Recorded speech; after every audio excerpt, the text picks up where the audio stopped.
Muy buenas tardes con todos. Bienvenidos al segundo día de Descubre tu especialidad. Gracias por acompañarnos nuevamente. El día de hoy vamos a tener dos diplomas. El diploma de gestión de riesgos de proyectos en la construcción a cargo del ingeniero Rubén Gómez Sánchez y el de gestión colaborativa de proyectos a cargo del profesor Justo Cabrera. Para dar inicio a este segundo día, invito al profesor Rubén Gómez Sánchez, quien nos hablará sobre el diploma de gestión de riesgos en proyectos de la construcción. Profesor Rubén, lo escuchamos. Muy bien. Buenas tardes a todos, estimado Alexandre, Justo y demás personas que asisten. Mucho gusto en tener la oportunidad de llegar a ustedes con la difusión de este diploma. El diploma que vamos a ver es el de gestión de riesgos en proyectos de construcción. Lo primero que yo tengo que decirles es que los aspectos en toda la construcción en el Perú, según un documento oficial, una política nacional, que es el Plan Nacional de Infraestructura para la Competitividad, en ese documento que fue publicado el 28 de julio del año 2019, se señala que la brecha en infraestructura asciende prácticamente a 500.000 millones de soles. Como ustedes verán, estimados participantes, este monto es enorme. Y por supuesto que también se sabe de antemano que eso no va a ser poder cubierto con el tesoro público y que además eso va a significar muchos años para poder cerrar esas brechas que fundamentalmente ahora están en salud, educación, agua y saneamiento. Entonces, esa situación de esas brechas tan altas en estos montos que ya les acabo de decir, cerca de 500.000 millones de soles, amerita que se va a tener que utilizar una serie de modalidades de lograr ese dinero para poder cerrar esas brechas. Y por supuesto, el número de proyectos de infraestructura y construcción en los próximos años va a tener un incremento sustancial. Entonces, bajo ese enfoque, cubre aún entonces, pienso que se hace más importante el que las personas interesadas definan su especialidad hacia la parte de gestión de riesgo, como lo vamos a explicar en este momento. Fíjense, entonces, ¿de qué se trata el tema este de lo que estamos hablando? Acá lo dice muy claramente, ¿no? Aportar valor al proyecto desde la conceptualización de la idea y en cada una de las etapas hasta completar su ciclo de vida. ¿Por qué se ha puesto esta frase? Porque así como se está planteando, y la Universidad de Lima es la líder en el tema de la aplicación BIM y BDC, igualmente la parte de riesgos es un tema sustancial. Si uno dijera que es antes el modelamiento BIM, la gestión de riesgos, el BDC, evidentemente podríamos decir, oye, si tú no adoptas metodologías, modelos de gestión avanzados, es un riesgo para el éxito del proyecto. Si tú no tienes un modelo avanzado de gestión, es un riesgo para el proyecto. Entonces, el peso que tiene la gestión de riesgos en los proyectos de infraestructura y construcción es muy alto. ¿Por qué razón? Porque si ustedes se pueden analizar esa brecha que existe en infraestructura en este momento de 500.000 millones de soles, genera una cantidad de riesgos al país, porque claramente estamos en esta pandemia del COVID, donde la falta de agua y saneamiento a muchísimas personas, que asciende casi unos 8 millones de ciudadanos en el Perú, evidentemente es un riesgo a la salud. Entonces, por lo tanto, viene el asunto. Entonces, que tenemos que implementar lo que acá se muestra, fíjense. ¿Qué hacemos? Todos los proyectos pasan por estas fases. La fase 1 de planeación, la fase 2 de diseño, la fase 3 de ejecución y la fase 4 de cierre. Todos los proyectos pasan por esta secuencia de fases. Evidentemente, si nosotros aplicamos el modelamiento BIM desde la concepción, por supuesto que vamos a lograr mitigar riesgos. Y por esa razón, si ustedes observan esta gráfica que tenemos a la derecha, ustedes tienen acá en el eje de abscisas el ciclo de vida de los proyectos. ¿Cuál es el ciclo de vida de los proyectos? Ok, allá. ¿Qué tal, Rodrigo? ¿Cómo estás? Bien, entonces acá dice factibilidad, anteproyecto, diseño final, licitación pública, ejecución del proyecto y luego cuando se entrega el producto del proyecto a la sociedad o a la entidad privada, empieza la operación y mantenimiento. Y si ustedes observan la curva azul, ¿qué nos muestra la curva azul? La curva azul dice claramente, es la oportunidad de minimizar riesgos. Por lo tanto, si yo estoy acá en la etapa de operación, es pequeña. Si estoy en la ejecución, un poquito más alta. ¿Dónde es más alto? En la parte de factibilidad ante proyecto. Y acá es donde, de acuerdo a la curva de McClemy, es donde debemos hacer el diseño. Por lo tanto, ¿cuál es la primera conclusión? De que todos los profesionales, técnicos, funcionarios, ejecutivos, tenemos la oportunidad de minimizar los riesgos de los proyectos de construcción e infraestructura en la etapa de la preinversión. En esta zona, estimados participantes. Entonces, por lo tanto, ¿eso qué significa? Que en la formación profesional en pre y posgrado, los profesionales que opten por las carreras o especialidades de posgrado orientadas a la construcción tienen que fortalecer sus competencias para aprovechar de minimizar los riesgos en esta etapa de preinversión. Ahora, ¿qué ocurre si en el sector público o el sector privado no se hiciera esto? Si no se hiciera aprovechar esta oportunidad de hacerlo acá, vía la curva de McClemy, por lo tanto en modelamiento BIM, evidentemente entraríamos en el costo de los cambios, que ustedes lo ven acá en la curva roja.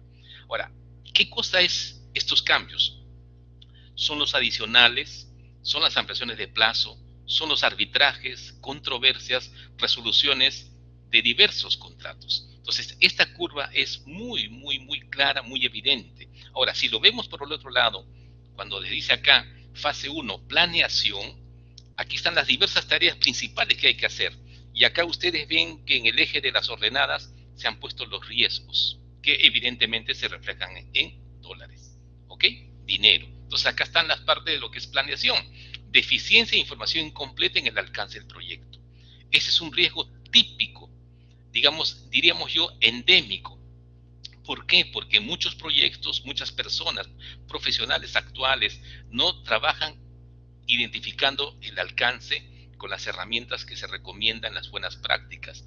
¿Cuál es esa herramienta? El WBS, para poder verlo de manera gráfica y objetiva. Ese es un riesgo grave. Otro, dice falencias en la documentación y licencias. Evidentemente, cuando se dice licencias, hay estudios del Banco Interamericano de Desarrollo, que es un estudio que se ha hecho de las 4 décadas de lecciones aprendidas de proyectos de infraestructura y construcción en Latinoamérica y Centroamérica, y se han estudiado 200 proyectos y se han hecho consultas a 37 expertos. Claramente han encontrado que hay un tiempo para lograr los permisos para los proyectos de construcción e infraestructura. El Perú está en el rango de 1 año, pero hay países y zonas en Latinoamérica y Centroamérica que los permisos demoran hasta 5 años. Esa gráfica es lamentablemente para llorar por el tiempo, porque imagínense, si usted no tiene un tiempo definido para los permisos, eso es un riesgo. Y ese riesgo no lo podemos manejar porque también depende de entidades ajenas al proyecto. Después dice, estudio de factibilidad inciertos, cronograma de tiempos insuficientes, riesgos en la obtención de créditos y financiación, estimación de recursos y costos insuficientes, deficiencias en las contrataciones de personal competente. Acá me detengo un poquito, porque si nosotros estamos analizando en diversas universidades, acá por ejemplo la Universidad de Lima ofrece este diploma, pero la pregunta que nos haríamos es, hombre, ¿y las otras universidades qué están haciendo por la parte de riesgos? Y les tengo que decir que muy poco, y sin embargo, para mí, Rubén Gómez Sánchez Soto, ingeniero mecánico, candidato a doctor en la Universidad Federico Villarreal y en el CAE, entonces yo diría que para mí es inconcebible que un profesional ligado a la construcción e infraestructura no tenga las competencias de gestión de riesgos. Eso es inadmisible, ¿me entiende? Porque ya es claramente, es una deficiencia, porque si no se maneja la gestión de riesgos, la certidumbre de lograr proyectos exitosos de construcción baja. Entonces, ese es un punto importante, por eso que hablamos de la competencia. Entonces, este diploma les va a permitir a todos los interesados en completar este diploma, lograr esas competencias que le va a permitir complementar muy bien su desempeño. Negociaciones de precios, mano de obra, materiales muy bajos. Eso en la planeación. Y esa planeación, estimados, lo van a tener más o menos en esta zona, justamente en la zona donde tenemos mayor posibilidad de mitigar los riesgos. Ahora, en la fase 2, diseños, dice acá, información incompleta de los estudios. Ese es el principal problema que se tiene en el sector público, los expedientes técnicos deficientes. Pero básicamente, ¿por qué, estimados amigos? Porque se trabaja en 2D y se trabaja en, digamos así, en etapas secuenciales. Es decir, hay una etapa que primero se hace el diseño final, o sea, el expediente técnico, luego se para un tiempo y recién se licita la ejecución de la obra y de ahí se hace la construcción. Entonces, por ejemplo, yo les comento, en mi caso particular he tenido la oportunidad de ser jefe de proyecto de los Juegos Panamericanos 2019 en el año 2017. Entonces, en ese año 2017 estuve en el proceso claramente de negociaciones con Canadá y Reino Unido.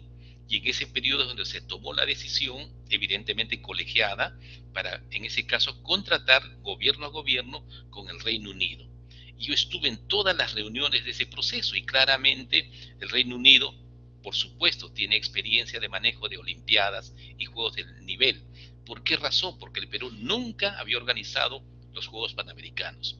Y para información de todos, los Juegos Panamericanos están un poquito más abajo de una olimpiada, para que tengamos una idea de la magnitud e importancia a nivel mundial. Entonces, evidentemente, cuando se hizo las reuniones con ambos países, Reino Unido demostró en las reuniones directas que hemos tenido con equipos técnicos del manejo.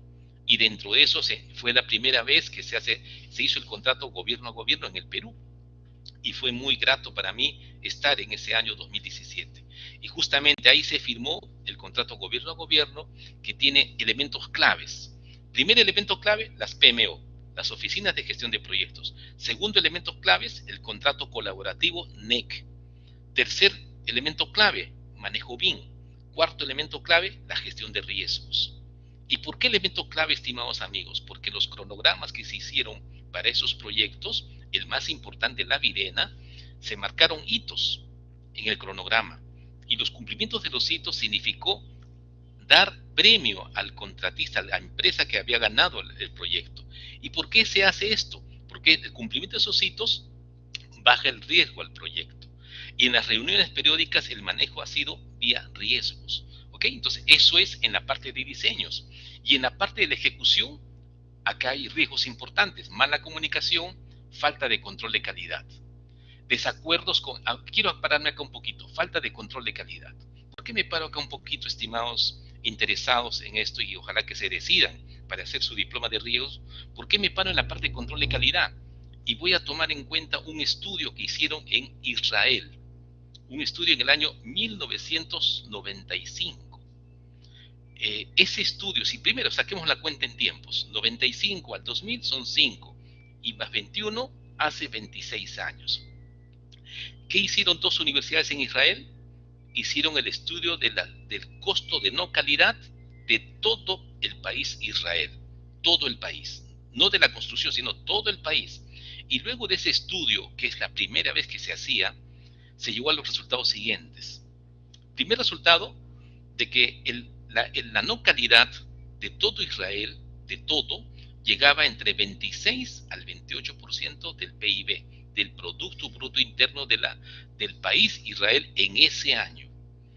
Y la otra cosa sumamente importante, estimados, es de que de ese monto total, del 26 al 28, el 50% de esa no calidad lo aportaba la construcción. Y saben la otra cosa, el detalle más importante es el siguiente: ¿a cuánto ascendía esa no calidad en Israel? 15.000 millones de dólares.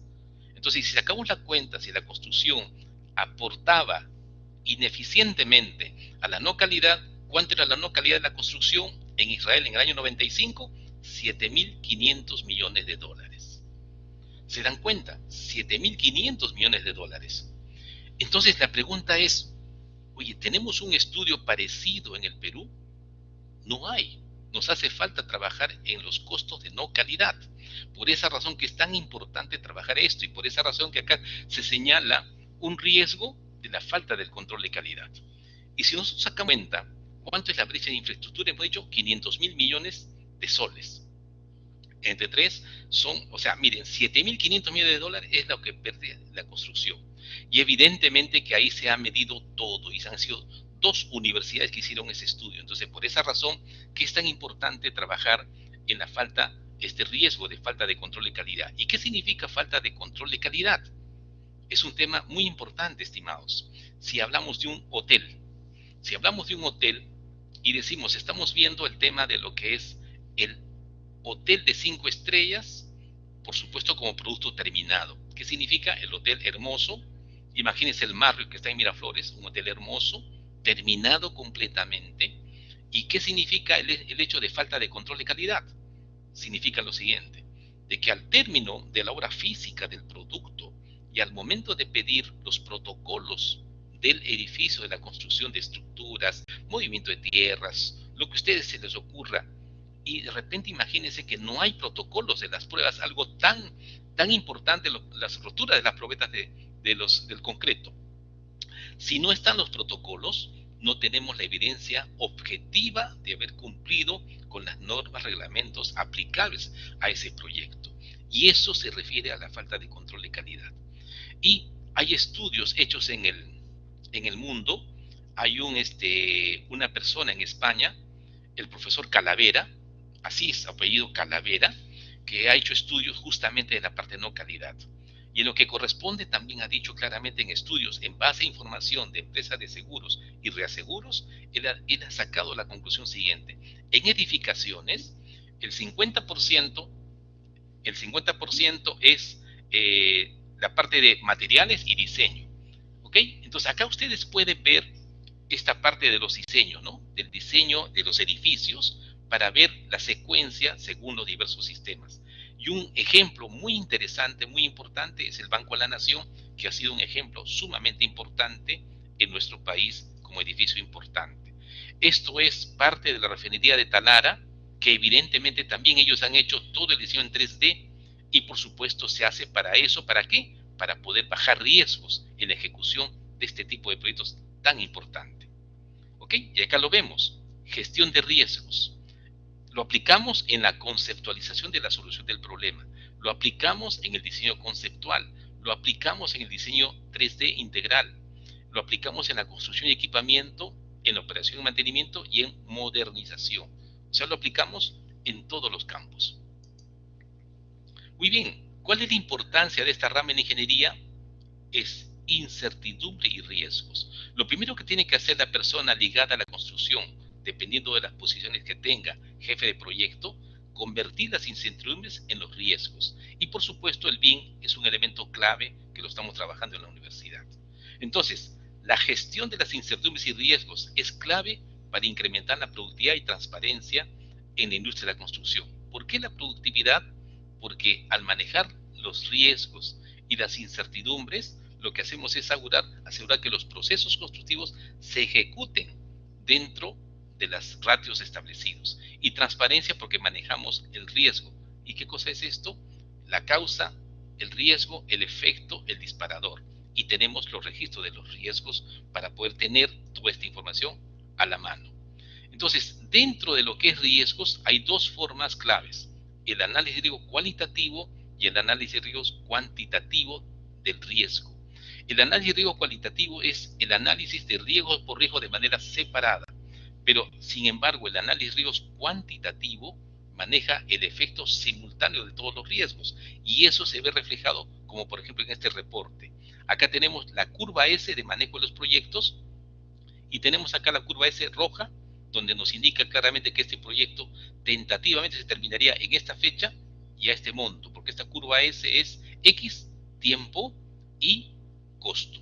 Pero sin embargo, la curva azul que ustedes ven aquí es una curva que muestra el mismo proyecto, pero por efecto de los riesgos. Entonces, ¿qué observamos? Mayor plazo y mayor costo. Entonces, ¿para qué nos sirve en esta parte el análisis de riesgos cuantitativo? Nos sirve para tomar decisiones oportunas, no cuando ya ocurrieron los riesgos.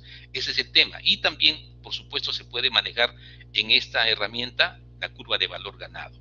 Esa es la ventaja de tener el manejo de riesgos. Y acá observamos claramente, estimados, la curva, el cono de incertidumbre.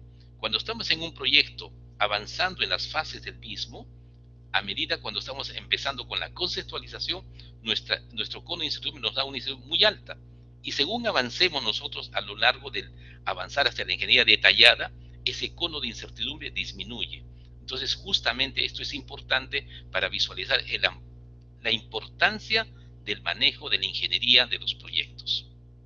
Muy bien, ahora, dentro de la malla curricular, acá tenemos los cursos que están previstos en este diploma. Los vamos a ver en la siguiente vista de mejor forma. ¿Qué curso está previsto en este momento en el diploma? Entre las asignaturas electivas, en este caso el color naranja, y las obligatorias.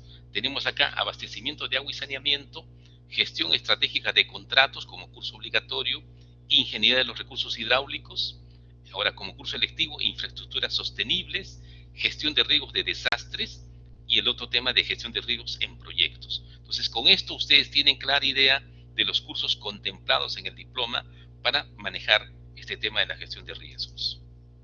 Y por supuesto, los criterios para recibir el diploma son los mostrados. Tener el grado de bachiller, un promedio ponderado de 13, ¿okay?, de las asignaturas del diploma, sabiendo que son 2 obligatorios y 4 electivos.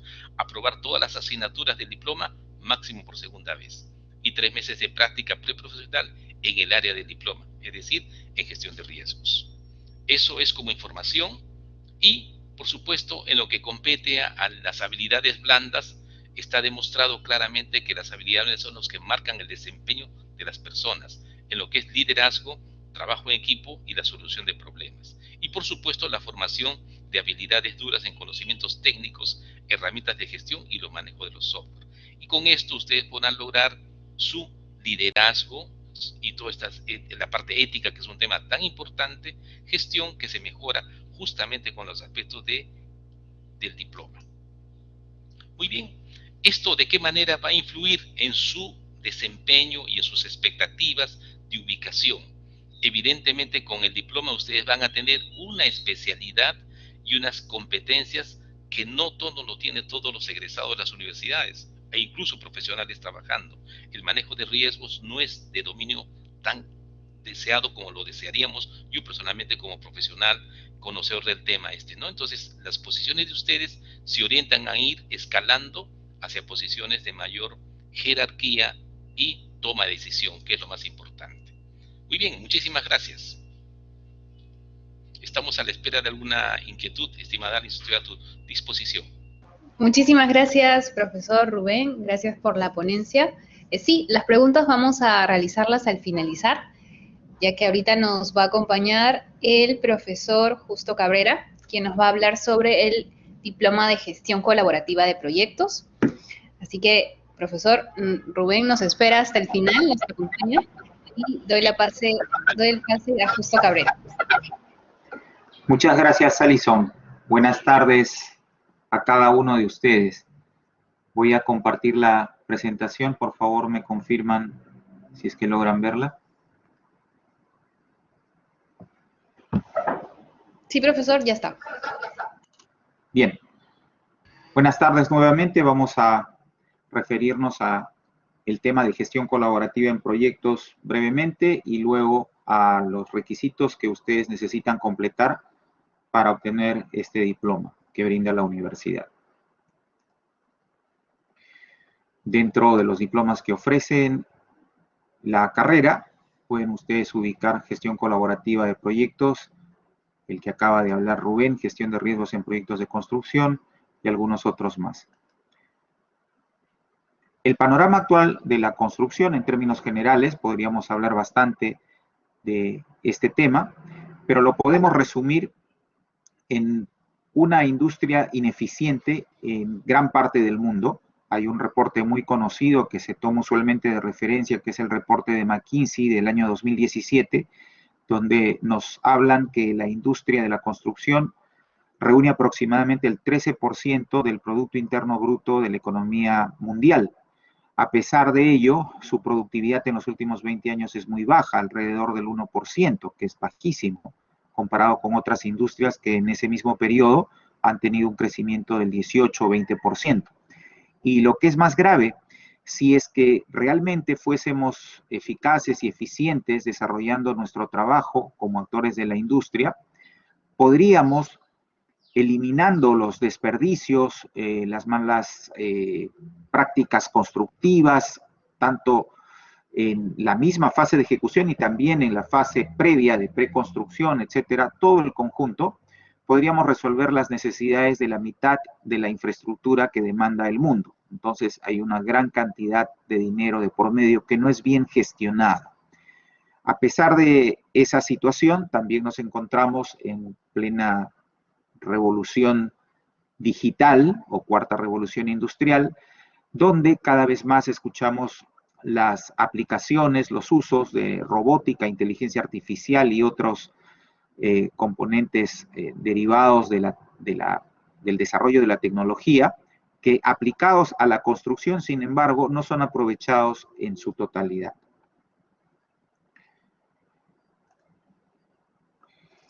Esta lámina, que refiere como resumen del reporte de McKinsey, puede también traernos una profunda reflexión en cuanto a cómo nos estamos preparando para ser futuros ingenieros civiles, en el caso de ustedes, ¿no? Vamos a entrar a una industria, a trabajar en una industria que trabaja de la manera tradicional, admitiendo esa gran cantidad de pérdidas, ustedes pueden ver ahí los números, o empezamos a ser parte de un nuevo enfoque, de una forma diferente de gestionar proyectos y de trabajar, y también de pensar principalmente, ¿no? De pensar como individuos en nuestra relación hacia el equipo del proyecto, hacia la organización, inclusive hacia el mismo país que eventualmente nos toque trabajar más adelante.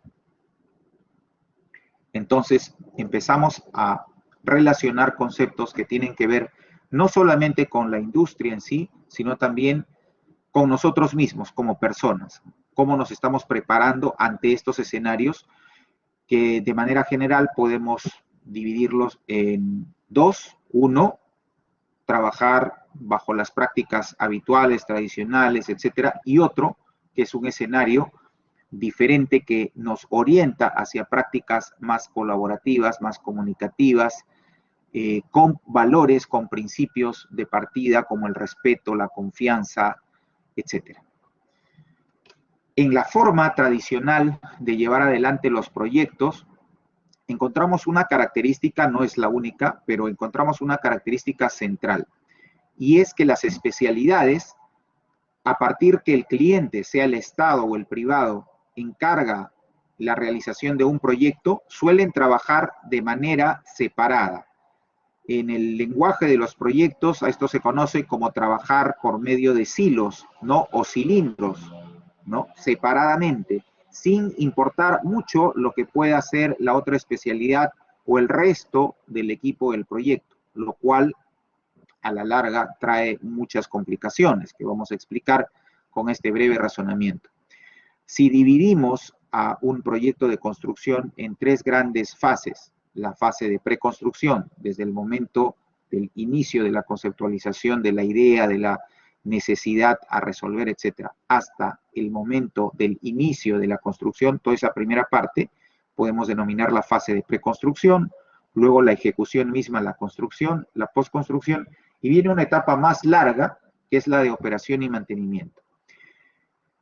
Tradicionalmente, no se ve todo esto de una manera integrada, bajo un enfoque denominado holístico o de sistema, proyecto, operación, sino la gente se ocupa en resolver los problemas que le permitan terminar un proyecto de construcción y después lo que pase más adelante no interesa. Para centrarnos en el mensaje que quiero transmitirles en este corto tiempo, ocurre que en la fase de preconstrucción, cuando se realiza el diseño, idealmente con la participación del constructor, cosa que no es habitual todavía, podemos tomar decisiones de diseño, por ejemplo, que van a impactar en la operación y mantenimiento que viene más adelante. Por ejemplo, sistemas de energía de una edificación convencionales, tomamos la energía del concesionario, etcétera, o generamos una fuente a partir de paneles solares o de la línea de gas natural, etcétera, ¿no? Con impacto mínimo al medio ambiente, etcétera. Y luego, la operación y mantenimiento de esas decisiones que se tomaron, digamos, aguas arriba, antes, se va a beneficiar. Pero si nosotros excluimos al constructor, no generamos el ambiente propicio para que la mayor cantidad de personas puedan aportar en las mejores soluciones al proyecto, tomaremos no necesariamente las mejores soluciones y ya cuando el proyecto esté en funcionamiento o antes, inclusive en proceso de construcción, puede presentar ineficiencias, ¿no? Entonces, encontramos esta primera diferencia, cómo se trabaja actualmente y cómo se debería trabajar.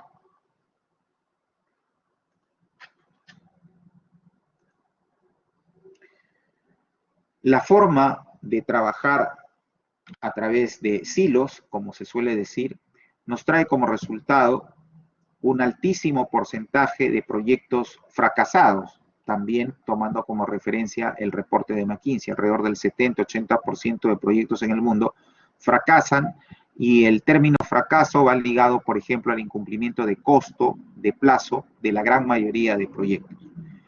¿Por qué? Porque durante el periodo de construcción se descubren muchas situaciones que generan aumento de costo, aumento de plazo, cuando pudiesen haber sido resueltas antes de iniciar la construcción, en la fase de preconstrucción.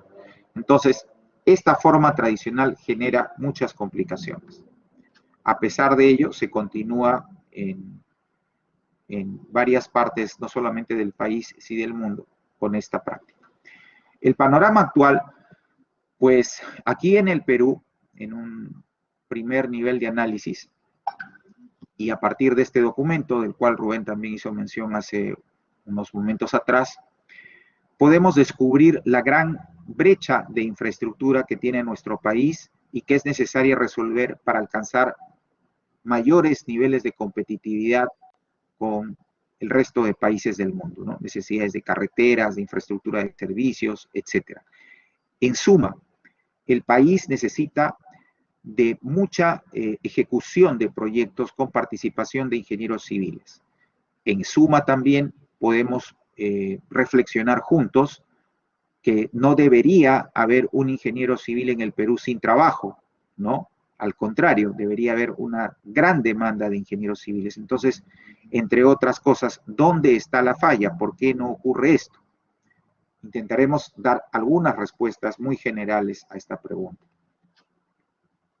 Pueden ver ahí la gran cantidad de dinero que hay de por medio, ¿no? Aproximadamente 150.000 millones de dólares son estimados promedios de brecha de infraestructura, que es bastante dinero. Si fuésemos responsables de las políticas del Estado para resolver, por ejemplo, estas brechas de infraestructura, nos ponemos a pensar y decimos, bueno, ¿cómo hacemos para poder gestionar esta gran brecha de infraestructura a través de proyectos realizados correctamente, sin ese gran desperdicio que nos hace mención el reporte de McKinsey y también otras experiencias? Y una primera frase célebre que nos viene a la mente es recordar a Albert Einstein. A él se le atribuye esta frase, que si buscamos resultados distintos, no podemos hacer siempre lo mismo, es decir, nos invita a pensar cómo estamos trabajando actualmente los proyectos, ¿de acuerdo? El panorama actual, y a raíz de los Juegos Panamericanos especialmente, se abre una nueva ventana de oportunidad para gestionar proyectos en obras públicas de manera diferente, ¿no? El éxito de los Juegos Panamericanos asocia también una primera experiencia con los proyectos denominados colaborativos. Recordarán ustedes que se habló mucho de los contratos NEC, los formatos de contrato NEC, los acuerdos gobierno a gobierno, etcétera. Pero eso es una pequeña isla dentro del panorama de obras públicas, porque el país tiene un marco legal por medio del cual todas las autoridades del gobierno, los funcionarios, contratan obras públicas. Es una ley de contrataciones y adquisiciones del Estado que mantiene un formato sesgado u orientado a la forma tradicional, a esa forma por silos, por cilindros, en la cual cada especialidad está encapsulada y no permite trabajar alineándose a cumplir los objetivos del cliente y del proyecto, como menciona la metodología BDC, por ejemplo. Mientras que en los Juegos Panamericanos se abrió la oportunidad para que también los mismos funcionarios del Estado, que no son ni ingenieros ni arquitectos, descubran que hay otra forma de trabajar proyectos de una manera más transparente, más eficiente, más efectiva. Esta modalidad de acuerdos gobierno a gobierno, por tanto, desde el punto de vista nuestro, entendemos que es algo temporal y que progresivamente nuestro país irá migrando hacia unas formas de gestión de proyectos más colaborativas. Parte de ese esfuerzo es el Plan BIM Perú, donde la Universidad de Lima también está participando activamente, ¿no? Pueden ver ustedes aquí dentro de las líneas de orientación, construcción en entorno colaborativo. Entonces ya estamos trabajando en un lenguaje diferente, en un lenguaje que va a cambiar progresivamente la forma de gestionar proyectos. La importancia de esta rama de la ingeniería radica finalmente, por esta vez, ¿no? Porque el tema es muy amplio, o casi finalmente, para decirlo mejor, en que el cliente, sea el Estado o sea el privado, recibe un producto, que puede ser una edificación, una infraestructura, centros comerciales, oficinas, escuelas, hospitales, por otro lado puentes, carreteras, represas, etcétera, en condiciones óptimas, en las condiciones que realmente ese cliente, sea el Estado o el privado, esperaba, porque fue adecuadamente interpretado. Y acá hay un punto que quiero explicarles también muy rápidamente, que es el siguiente. Mientras en la versión tradicional que hablábamos se caracteriza por trabajar separadamente, como si fuesen cilindros o silos de manera individual, vamos a usar el ejemplo deportivo, ¿no? Cada especialista, como si fuese un equipo de fútbol, ¿no? Yo soy de la Alianza, de la U, del Cristal, del Municipal. Cuando hablamos de gestión colaborativa, hablamos de una sola camiseta, la selección peruana, ¿de acuerdo? Entonces, los diversos actores confluyen a conformar una organización que se alinea para el éxito del proyecto, que a su vez se alinea también en cumplir los objetivos del cliente, del propietario, quien ha contratado pues a todo el equipo para llevar adelante el proyecto que va a satisfacer alguna necesidad específica. Entonces, cambiamos de óptica. Mientras por un lado yo defiendo una camiseta y la tengo que defender, digamos, hasta el último segundo de juego, defendiendo mis puntos de vista, qué sé yo, defendiendo el contrato que he firmado con el cliente, este enfoque, un primer cambio, es que nos dice, todos conformamos una misma organización, todos conformamos o trabajamos con una misma central de información, compartimos conocimiento, compartimos información, compartimos riesgos y recompensas que puedan ocurrir más adelante en el proyecto, ¿no? Ahí hay un cambio fundamental. Y otro cambio fundamental, que no es el único, es que CG, el contratista general, que por lo general agrupa también a los diseñadores, es decir, se genera un proyecto donde la construcción, el diseño y la construcción forman parte de la responsabilidad de una misma organización. El contratista general participa en el diseño, mientras que en el sistema tradicional al contratista general le entregan un diseño en el cual él no ha participado. Ahí hay una tremenda diferencia, que el tiempo resulta corto en explicarla. Aquí, bueno, estos satélites vienen a ser subcontratistas y proveedores que pueden incorporarse también desde los primeros momentos de la fase de preconstrucción al proyecto. Ah, me olvidaba, solamente una pequeña mención. Aquí un símil, la gerencia de proyectos, que puede pertenecer a la organización del propietario del cliente o puede ser contratada externamente. Para entenderlo rápidamente, es como el director de orquesta, representa los intereses del cliente y ayuda a que todo el conjunto en sí trabaje armónicamente en pos de cumplir los objetivos del cliente y del proyecto. Hay más explicación detrás de esta lámina, pero por razones de tiempo hemos procurado resumirlo de esta manera.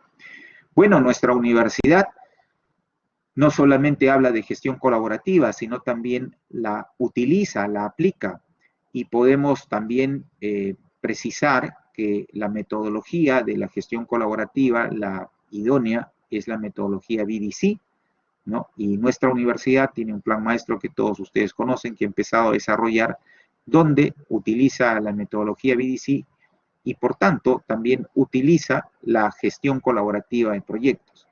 Entonces, hay una fuerte relación de no solamente presentar una posibilidad de diploma de especialización, sino también, como se suele decir, se predica con el ejemplo, ¿verdad? Vamos a ver. Bueno, la malla curricular que ustedes conocen, hay unas letras muy pequeñas ahí, y ustedes la van a ver mejor en esta siguiente lámina. Describen los cursos obligatorios en color gris y los cursos selectivos en color naranja. Pueden haber ahí algunas preguntas, ¿por qué no está tal curso como electivo o tal otro curso como obligatorio? Esas respuestas la dejo para las personas que están en la responsabilidad de la parte académica. Simplemente les muestro los cursos que conforman este diploma. Los criterios para recibir el diploma son similares a los que expuso Rubén, ¿no? Promedio ponderado no menor a 13, etcétera. Y los que puedan ustedes leer ahí. Habilidades requeridas. Bueno, este es un tema muy interesante, podríamos hablar bastante rato. Un primer mensaje que me gustaría dejarles como reflexión es el siguiente. En la carrera, en realidad, durante la carrera de ingeniería civil o cualquier otra, en una maestría y seguramente más adelante en un doctorado, lo que recibimos es mucha información que luego tiene que ser acrecentada por nuestro propio aprendizaje y por nuestra propia experiencia. Es decir, no es suficiente lo que podamos recibir en la formación de pregrado, ni en una maestría e inclusive ni en un doctorado, sino el mensaje es aprendizaje continuo, nunca cerrar los libros, por decirlo figurativamente. Dentro de este contexto, dentro de esta idea, en la carrera de ingeniería civil recibimos formación de muchos cursos clásicos que hemos aprendido sus profesores, en fin, como mecánica de suelos, estructuras, hidráulica, etcétera, que son como piezas de rompecabezas que luego las vemos hechas realidad en los proyectos, a través de los proyectos. Los proyectos dan vida a todas esas materias que hemos aprendido, ¿no? Entonces, esa es una característica interesante también de la dirección, de la gestión de proyectos. Y para poder dar vida a todos esos conocimientos que aprendemos durante la carrera y vamos aprendiendo después en la vida profesional o en las maestrías o en los doctorados, necesitamos, entre otras cosas, saber comunicarnos, ¿no? Podemos nosotros hablar, comunicar, transmitir una idea, pero no tenemos la seguridad de que esa idea ha sido bien entendida por una persona o por un grupo de personas, ¿no? Entonces, esa habilidad de comunicación es una de las muy importantes habilidades que ustedes deben aprender a desarrollar. Para eso es importante también, aprovecho aquí, me escapo un segundo, de que participen activamente en la clase. Es algo que insisto a mis alumnos, ¿no? Que tomen la clase como si fuese su trabajo y las intervenciones van a ser un buen entrenamiento, una buena práctica para cuando les toque estar formalmente ya en un trabajo. Bien, y otras como ven ahí, de liderazgo, de la capacidad también de poder reflexionar, hacer autocrítica al equipo, hacer autocrítica a uno mismo, enmendar, etcétera, ¿no? Todo aquello que no es ni estructuras ni mecánica de suelo, sino son habilidades de desarrollo personal, de desarrollo humano. Y las habilidades duras que debemos conocerlas, ¿no? Partiendo de los conocimientos. Bueno, de los idiomas, ustedes, como también les digo, son unos campeones, no tienen problemas con literatura en inglés. es una tremenda ventaja. En mi generación era una excepción aquellos que podían leer algo de inglés, ¿no? Entonces, desde ya ustedes son una generación que está viviendo en plena transformación de la industria, se están formando muy bien, es algo que también me gusta que lo sepan, ¿no? Y van a llegar a un escenario cuando les toque empezar a trabajar con conocimientos como para trabajar en cualquier parte del mundo. Eso lo voy a comentar enseguida, o casi enseguida. Bien. El director, el gerente de proyectos debe tener una fuerte formación en valores, en ética, además de sus propios conocimientos, ¿no? Y también la capacidad de poder liderar el aprendizaje de su equipo, de su organización, de su empresa, etcétera, ¿no? Es una persona altamente comunicativa que está en continuo aprendizaje con un espíritu de superación prácticamente sin límites, ¿no? También como idea muy general para no quedarme corto en el tiempo.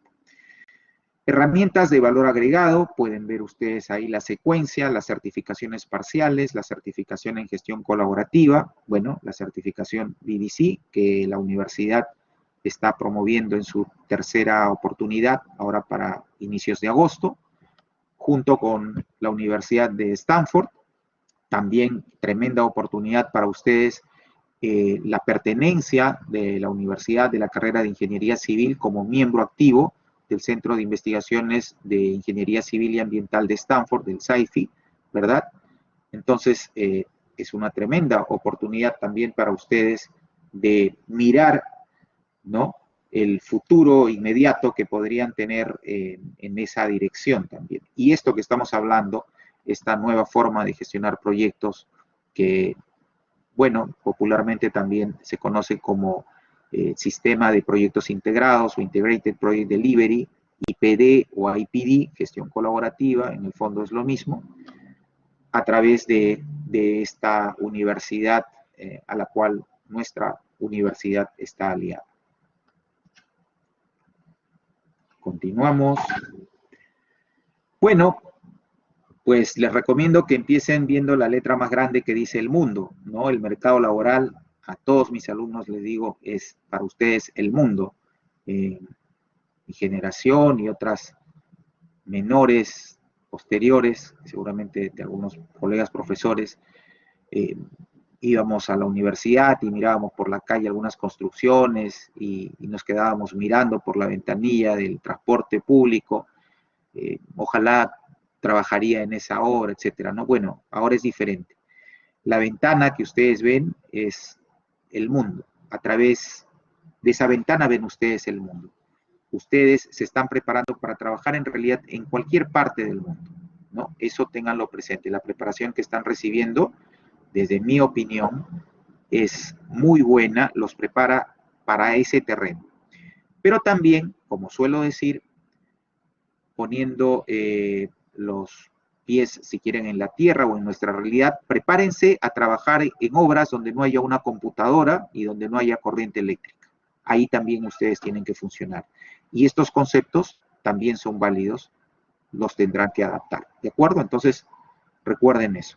La escala de carrera, bueno, algunos podrían decir, bueno, yo quiero ser gerente de proyecto, ¿no? Y gestionar proyectos colaborativamente. Eso no se consigue de la noche a la mañana. Hay una experiencia que se tiene que ganar, pero sí es importante tener presente que estamos viviendo una época de transformación, de cambio en la industria. Encontrarán ustedes de repente todavía gente que trabaja de una manera muy cerrada, que no comparte sus conocimientos, y por otro lado gente muy abierta que trabaja bajo otra filosofía, bajo otro espíritu. Entonces tienen que estar preparados para trabajar sin energía y sin computadora, y también preparados para trabajar con lo último de la tecnología. Ustedes deben mentalizarse a trabajar bien en ambos casos. Muy bien, felizmente creo dentro de tiempo, Alison. Quedo atento a las preguntas. Sí, muchísimas gracias, profesor Justo, por la ponencia. Tengo entendido que ya tenemos algunas preguntas. Profesor Rubén, si también está presente. Y Rodrigo, por favor, nos ayudas leyendo las preguntas y por favor dirigirlas para saber qué docente tiene que responder. Ok, perfecto. Buenas tardes con todos. Primera pregunta es para el ingeniero Gómez. Dice, buenas tardes, ¿cuál es la influencia de la política en la gestión de riesgos? Como cierto partido político que puso muchas trabas, como cierto partido político que puso muchas trabas a buenos proyectos.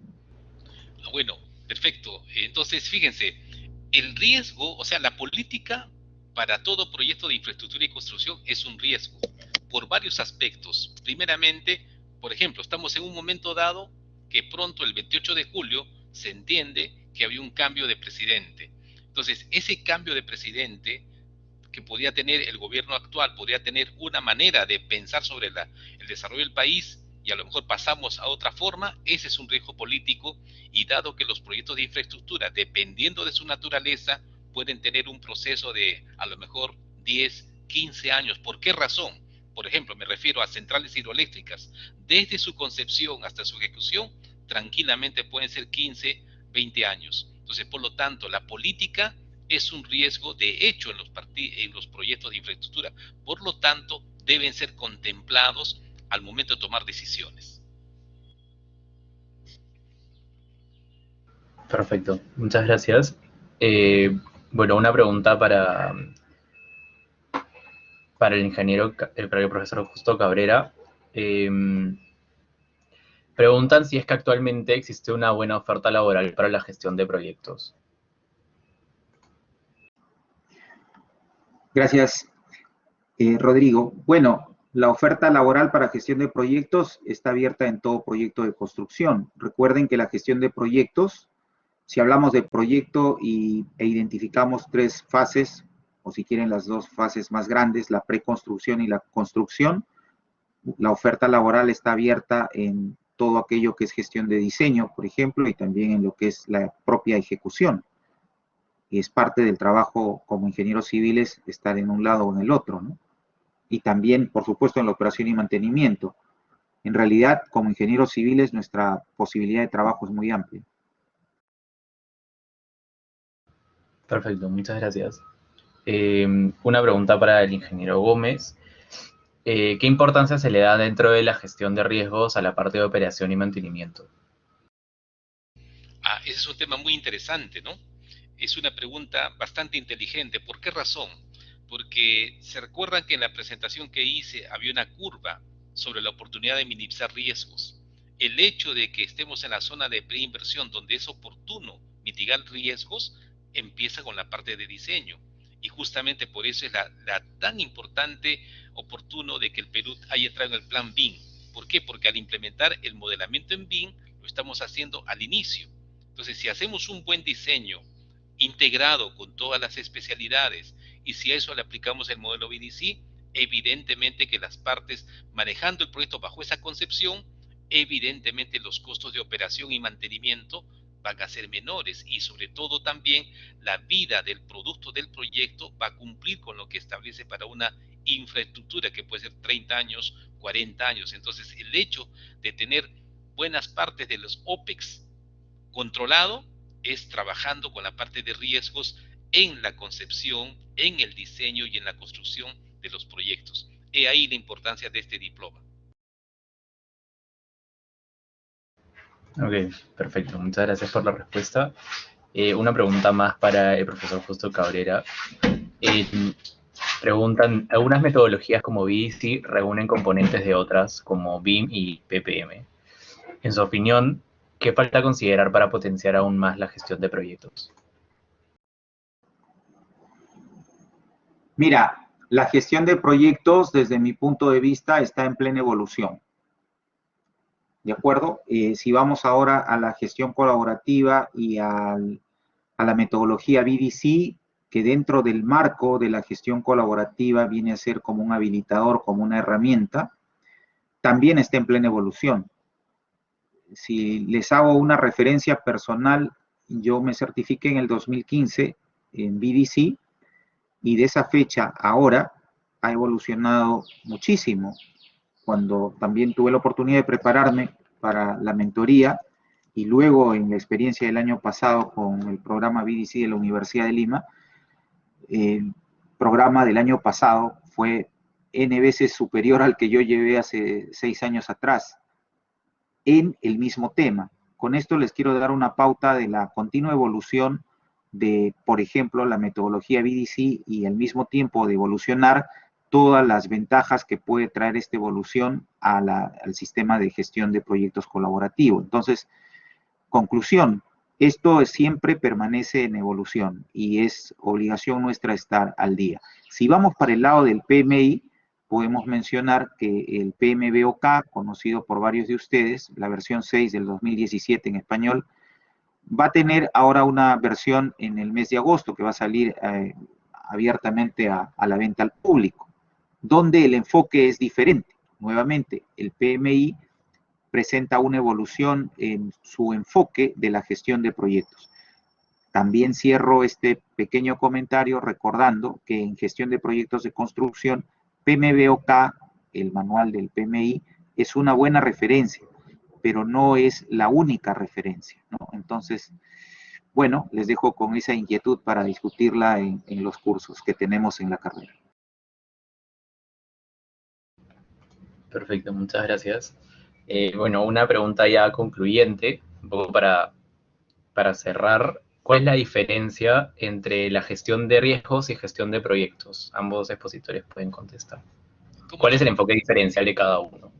Conforme. Vamos a señalar lo siguiente. En cuanto al PMI, Project Management Institute, existe una certificación en riesgos propia del PMI. Yo tengo una certificación en riesgo de otra institución que es el CMR, Certifying Risk Management. Entonces, al decir que existen certificaciones en riesgos, al decir que existen certificaciones en PMP, al decir que existen certificaciones en BDC, ¿qué podíamos pensar? De que los niveles son parecidos. Por supuesto que la gestión de proyectos como tal incluiría a la gestión de riesgos según el enfoque del PMBOK edición 6. Pero evidentemente los proyectos, dependiendo de su naturaleza y magnitud e inversión, porque si hablamos de megaproyectos que pasan los $1.000 millones, entonces por lo tanto tiene que haber gerentes de riesgos. Entonces podríamos decir entonces que la gestión de riesgos como tal tiene un perfil, digamos, de expectativa de desarrollo en nuestro país enorme. El BDC, como lo dijo Justo, enorme. La gestión de proyectos enorme, porque cada una de esas, vamos a llamarle especialidades, lo que hacen es convertir la idea del ingeniero en el producto concreto del proyecto de construcción. Entonces yo diría que podrían tener el mismo nivel. En este caso, evidentemente, digamos en proyectos grandes, en este caso, por ejemplo, la línea de Metro 2, justamente por razones propias de una investigación que estoy llevando adelante, esa línea de Metro 2 se hizo la concesión en el año 2014 y tenía que estar terminada el 2019. Y sin embargo ahora somos 2021 y se dice que va a terminar el 2024. ¿Y saben cuál es la causa fundamental? Es la demora en la entrega de los terrenos al concesionario. Pero y eso a su vez pudo ser detectado con una concepción clara de gestión de riesgos desde el inicio. Y dejo a Justo para que complemente su punto de vista. Gracias, Rubén. Bueno, la gestión de proyectos no se concibe sin una gestión de riesgos, ¿verdad? Todo proyecto está asociado a riesgos.